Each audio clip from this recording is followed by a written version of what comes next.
یہ ہے آسٹریلیا کا سب سے پہلا اوپنلی گے امام۔ جی ہاں، آپ نے صحیح سنا، ایک امام مسجد جو کہ گے ہے، یعنی ہم جنس پرست۔ استغفر اللہ۔ ویسٹرن میڈیا نے سٹوری کو بہت زیادہ کور کیا ہے، خاص طور پر یورپ کے اندر رہنے والے مسلمانوں کے لیے، جو کہ مسلم ملکوں کے مقابلے میں اپنے دین سے زیادہ اٹیچ نہیں ہوتے۔ اصل مقصد ہے ان کو اسلام کے بارے میں کنفیوز کرنا، ایک حلال اور حرام یعنی بدترین گناہ کا مکسچر بنا کر ویسٹرن ملکوں کے مسلمانوں کا برین واش کیا جا رہا ہے۔ کبھی ان سے پبلکلی اس بات پر ڈیبیٹ کروائی جا رہی ہے کہ ایک شخص مسلمان اور ہم جنس پرست ایک ہی وقت کے اندر کیوں نہیں ہو سکتا۔ خیر، اس وجہ سے نہیں ہو سکتا کہ جیسے پازیٹیو اور نیگیٹو ایک ساتھ نہیں رہ سکتے، پاکی اور ناپاکی ایک برتن میں ایک ساتھ نہیں رہ سکتے، بلیک اور وائٹ ایک نہیں ہو سکتے، اسی طرح سے ایک حرام کام اور مسلمان ایک ساتھ نہیں ہو سکتے، اور وہ بھی عام مسلمان نہیں بلکہ امام مسجد جو کہ کئی سو لوگوں کی امامت کرواتا ہے۔ وہ نہ صرف یہ بدترین گناہ خود کر رہا ہے بلکہ باقی مسلمانوں کو بھی موٹیویٹ کر رہا ہے کہ وہ بھی اس کو برا نہ سمجھیں، اور یہ عمل اس کے گناہ کو اور بھی کئی گنا زیادہ سنگین بنا دیتا ہے۔ میڈیا اس کو ایسے مظلوم بنا کر رپورٹ کر رہا ہے کہ اس شخص نے اپنی جان کی پرواہ کیے بغیر اسے پبلک کرنے کی ہمت کی۔ اس کے علاوہ یہ مزید ہم جنس پرستوں کی آواز بھی بنا ہوا ہے کہ ان کی آواز کو سنا جائے اور ان کو حقوق دیے جائیں، اور اس رپورٹ کے اندر اسی امام مسجد جس کا نام نور ہے، اسے انٹروڈیوس کروایا گیا ہے کہ یہ آسٹریلیا کی اسلامک کمیونٹی کا لیڈر ہے اور بہت ہی ویل رسپیکٹڈ پرسنالٹی ہے، یعنی سب لوگ اس کی عزت کرتے ہیں۔ اب آپ خود ہی اندازہ کریں کہ ایک ایسے شخص کی عزت کی جا رہی ہے جو کہ اللہ کے حکم کی مخالفت کے اندر نہ صرف گناہ عظیم کر رہا ہے بلکہ اسے باقی دنیا تک بھی پروموٹ کر رہا ہے۔ حالانکہ حقیقت میں ایسے شخص کا کام باقی لوگوں کو بھی اس طرح کے عظیم گناہ سے بچانا اور اسلام کی تبلیغ کرنا تھا، اور as expected B B C نے تو اپنی اس رپورٹ کے اندر اس کو یہ کہہ کر انٹروڈیوس کروایا ہے کہ یہ شخص کئی زندگیوں کو بچا رہا ہے، یعنی ہم جنس پرستوں کی زندگی کو اپنی مظلومیت کو بیان کرتے ہوئے یہ شخص کہتا ہے کہ میرا مذہب اس معاملے کے اندر بہت ہی سخت ہے اور وہ اس سب کو برداشت نہیں کرتا۔ حالانکہ ہم جنس پرستی تو نیچرل ہے، لیکن میرے مذہب کے اندر اس کی سزا موت ہے، اور یہ بہت ہی بڑا ظلم ہے۔ ایسے لوگوں کے بارے میں بس اتنا کہنا چاہوں گا کہ یہ لوگ تو جینیس ہیں،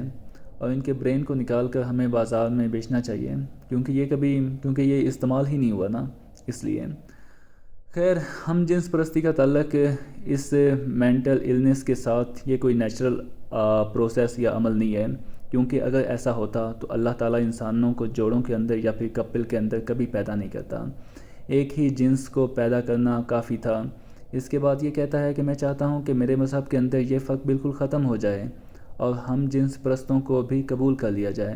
اور میرے سماج کے لوگ مسلم ہم جنس پرستوں کو قبول کریں اور انہیں بھی عام مسلمانوں کی طرح حقوق دیں۔ ان شارٹ، یہ شخص سیدھا سیدھا اللہ تعالیٰ کو چیلنج کر رہا ہے، اور اس کے نزدیک نعوذ باللہ اللہ تعالیٰ نے جو قانون قدرت بنایا ہے وہ بالکل غلط ہے۔ اس ویڈیو کے اندر ایسے نوجوان گے لڑکوں کا انٹرویو دکھایا گیا ہے جو کہ آسٹریلیا کے اندر رہ کر مسلمان ہو کر اپنی شناخت کو چھپاتے ہیں تاکہ انہیں اپنے گھر والوں کی طرف سے مار نہ دیا جائے یا پھر قتل نہ کر دیا جائے، اور اس ڈاکومنٹری کی تھیم کے مطابق یہ بہت ہی مظلوم لوگ ہیں،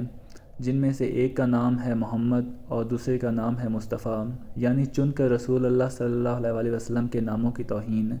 ان لوگوں کے نام کے ساتھ جوڑ کر کی جا رہی ہے۔ اور اس کے بعد ایک مسلمان لیسبین لڑکی کو دکھایا جاتا ہے جس کا نام صوفی اسماعیل، جو کہ لیسبین ہے۔ لیسبین کا مطلب ہے جن عورتوں کو مردوں کی بجائے عورتوں سے ہم جنس پرستی کرنا یا پھر تعلقات رکھنا پسند ہو۔ یہ امام مسجد ان لوگوں کو چھپ کر مسجد کے اندر انڈر گراؤنڈ میٹنگز کرواتا ہے جن کی تعداد ٹائم ٹو ٹائم بڑھتی جا رہی ہے، اور اس وقت ان کی تعداد 500 کے قریب ہے، اور یہاں کی تمام LGBT کمیونٹی امام پر بھروسہ اس لیے کرتی ہے کیونکہ ان کے مطابق وہ قرآن کا علم بہت زیادہ جانتا ہے۔ کیا ہی خوب مذاق ہے۔ اور ان کے مطابق یہ ان لوگوں کی مدد کر رہا ہے جن کی شادیاں ان کے والدین زبردستی کپل کی صورت کروا دیتے ہیں، لیکن وہ شادی کو جائز نہیں سمجھتے بلکہ ایک جیل سمجھتے ہیں جس سے نکلنا ناممکن ہو جاتا ہے۔ شیطان نے لوگوں کے دماغ کو اتنا ہائی جیک کر لیا ہے کہ انہیں صحیح اور غلط کی پہچان ہی بھلا دی ہے،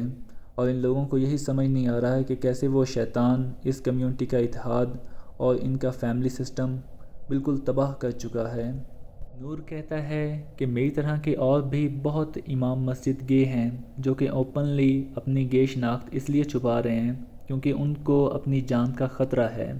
یعنی اس ویڈیو کے ذریعے ان کا مقصد مسلم کمیونٹی کے اندر ایک نیا فتنہ کھڑا کرنا ہے۔ جو شخص خود کو مسلمان کہے، اس کا مطلب ہے کہ وہ اپنی خواہشات کو اللہ کے حکم کے تابع کرتا ہے۔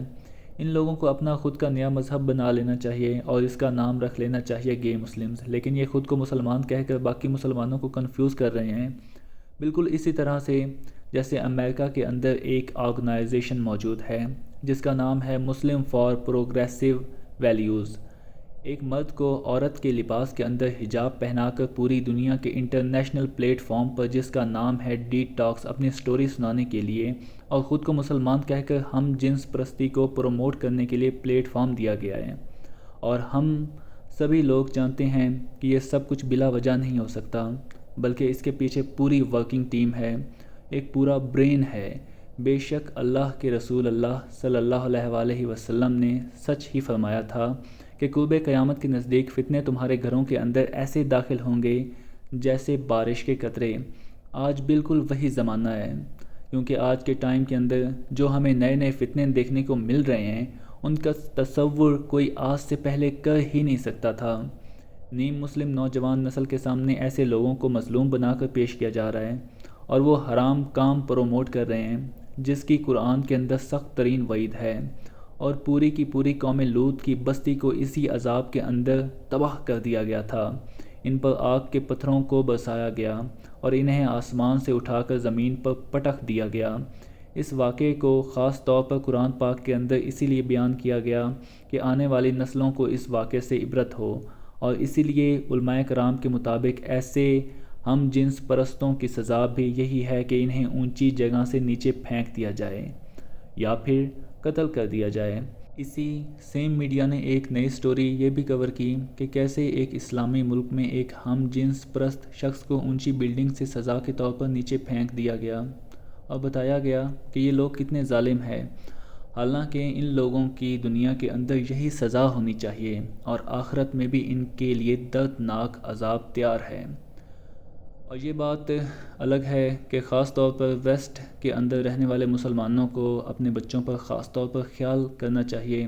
اور ان کی دوستیوں پر اچھی خاصی نظر رکھنی چاہیے۔ ممکن ہو فزیکلی یا پھر ان لائن انہیں بچپن سے ہی قرآن کی تعلیم اور اس کی تفسیر سمجھائیں، انہیں جدید دور کے فتنوں کے متعلق آگاہی دیں، ورنہ کہیں ایسا نہ ہو کہ یہ آگ آپ کے گھر تک بھی پہنچ جائے، کہیں ایسا نہ ہو کہ یہ اولاد آپ کے لیے صدقہ جاریہ بننے کی بجائے فتنہ نہ بن جائے۔ اللہ تعالی ہمیں سمجھنے اور نیک عمل کرنے کی توفیق عطا فرمائے، آمین۔